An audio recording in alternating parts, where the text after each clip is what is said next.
The Lord spoke to Moses on Mount Sinai, giving instructions about rest and restoration for the land and the people. Every seventh year was to be a Sabbath year, when the land itself rested, no planting, pruning, or harvesting. What grew naturally was for everyone, servants, foreigners, and even animals. This law reminded Israel that the land belonged to God and that provision came from His hand.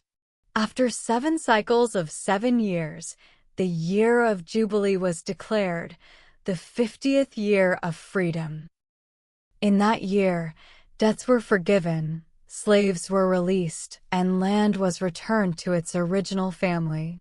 It was a year of mercy and renewal, restoring balance and justice among the people. God reminded them never to oppress one another, for they were all His servants, redeemed from slavery in Egypt. He promised blessing and abundance if they trusted Him enough to let the land rest and live according to His statutes. God then laid out blessings for obedience and curses for disobedience. If Israel walked in His ways, He would send rain in season, bless their harvests, and give them peace in the land.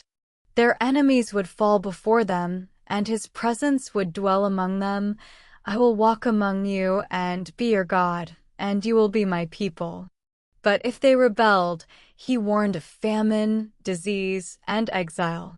Their pride would bring desolation, and their cities would lie in ruins.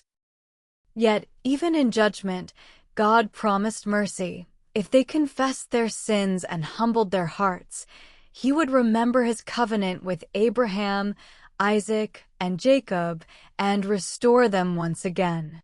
God gave laws about vows and dedications. Anyone who made a special vow, dedicating a person, animal, or possession to the Lord, was to do so with sincerity and truth. The value of what was offered depended on age, strength, or worth, but each vow symbolized gratitude and devotion to God. The chapter also covered tithes, a tenth of all crops and herds belonging to the Lord. These offerings supported the priesthood and reminded Israel that everything they owned came from His blessing. The book of Leviticus concludes with themes of restoration, accountability, and covenant faithfulness. The Sabbath year and Jubilee year taught that true freedom and prosperity come from trusting God's rhythm, not human effort. The blessings and warnings reminded Israel that obedience leads to peace and abundance, while rebellion leads to loss.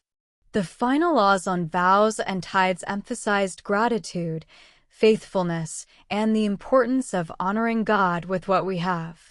These closing chapters reveal that God's laws were not about control.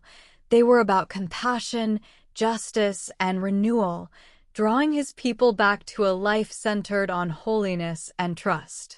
Did you enjoy the story? Please subscribe to our YouTube channel. This motivates us to create more Bible-inspired stories to share with you. God bless you.